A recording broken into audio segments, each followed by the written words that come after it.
Hello everyone, সবাই কেমন আছেন? ফের চলে এলাম নতুন একটা ভিডিও নিয়ে। আজকে আমরা রান্না করব। এর আগে আচার করেছি, আজকে হলো রান্না করব, মানে টক করব। আর আমরা কীভাবে করব আপনারা আমার সাথে থাকেন আর দেখতে থাকেন। এখানে দিয়ে দিলাম অল্প একটু হলুদের গুঁড়া আর স্বাদ মতো লবণ দিয়ে তখন সিদ্ধ করল প্রেসারে। এই যে দেখেন সিদ্ধ হয়ে গেছে। ওয়াও, খুব সুন্দর কালার আসছে। এখন 3টা মরিচ, শুকনা মরিচ আর ধনে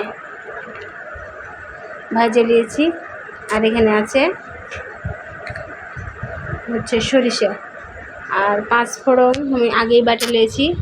দিয়ে এখন এগুলো সব একসাথে বাটা সুন্দর করে দিয়ে দেবো আর ভিতরে। তার আগে তেলে ফেলে দিয়েছি, দেখেন। এখন এটা দিয়ে দিলাম।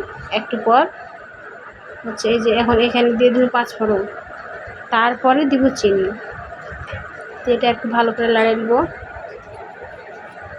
লেড়ে পনে কাপ মতন, 1 কাপ মতো, একটু সামান্য কম। আপনারা যেমন মিষ্টি খান, টক ঝাল মিষ্টি যেরকম থাকে ওইভাবে স্বাদ মতন দিয়ে দেবেন চিনি।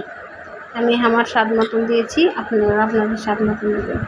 এই টকটা জাস্ট হোটেলের মতো খাইতে, এত স্বাদ হয়েছে, সুস্বাদু। জীবনে কখনো করিনি, কিন্তু তারপরেও খুব মজা হয়েছে। দেখতে কত লোভনীয় লাগছে দেখেন। তো আপনারা বাড়িতে চাইলে এরকম টক বানিয়ে খেতে পারেন। ডাল রান্নার সাথে এই টক খেতে পারেন, বা যে কোনো ভাজা পোড়া পুরি বলেন, সিঙ্গাড়া, সামোসা এর সাথে খেতে পারেন।